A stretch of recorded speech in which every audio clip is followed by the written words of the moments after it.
what happens then is we have selective sins.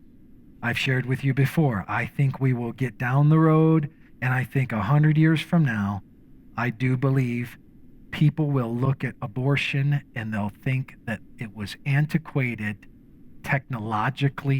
early technologically based barbarism. I actually really believe that. And there are people today that are swept up in it and will fight for the right to kill a child in a womb. And you step back, and it's just a commonsensical step back, and you go, what in the world are we thinking? What are we thinking? It's a systemic problem. So what do we do about all that? What's the elixir? Turn to Daniel chapter 9. How does the Bible address this issue? I'm going to stick as close to the text as we can. Go to Daniel 9. What I'd like to do is put up for you a few ways that people often respond to the issue of systemic sin. So what are some responses to it? Number one, sometimes people actively participate in systemic sin. Okay? They actively participate in it. Abortion doctors actively participate in systemic sin. Slave owners actively participated in systemic sin.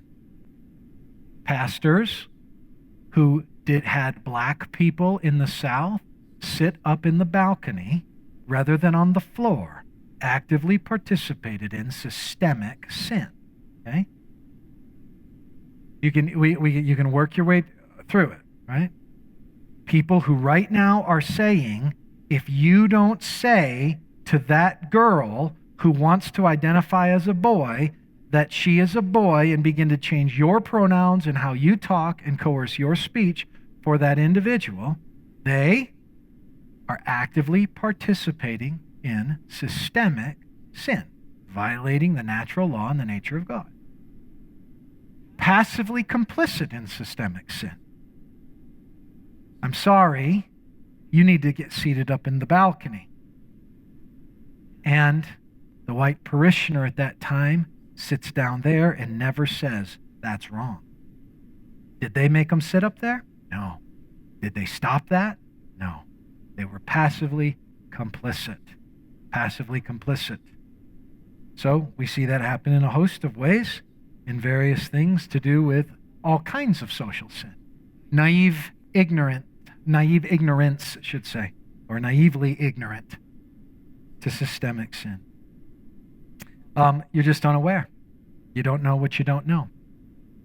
You've been clouded by it, and you'd rather stay clouded. You'd rather not read about it. You'd rather not be introduced about it. You'd rather cover your ears and go on in a mythological utopia. Willfully ignorant to it. Now, it's not that you're naive to it, but you're purposefully trying to steer away from it. You're willfully trying to not engage it. You're willfully trying to not engage it. Now we turn to some positive things. You're prayerfully repenting of it. And these aren't they overlap. You could possibly be complicit in something and also prayerfully repenting in something else. I think there's all kinds of people that do this. I think that there are people who have been complicit in issues of racism, for example, passively, who are actively praying to squash abortion. I think that's probably the case. I think there are people who are actively championing against racism, who are voting for people who want to kill babies. I think that's the case. No question about it. So we're selective in how we do this. We sometimes hit a few of these. Haphazardly reforming the system. So now, instead of going through the state legislature like they did appropriately in the state of Mississippi to change the flag, we're just going to throw a lasso around a statue and pull it down as vigilantes. Hey, maybe there's a context where it should come down. We have a system where you can go through laws to enact that. Go through laws to enact that. Maybe that would be a very good thing. It might be wonderful to put that in a museum. It might be good to rename the Nathan Bedford Forest Park in Tennessee, since he was an open KKK leader in the South. Yeah, probably we should do that. I doubt a Jew would like to drive down in Germany on Adolf Hitler Way. I think they might want that to be changed. I can understand that. And You just work through the legislative body, and you should actively make that happen. And people like me should help somebody make that happen. But if we're going to commit a crime and riot in somebody's store, to be able, we're haphazardly at that point reform.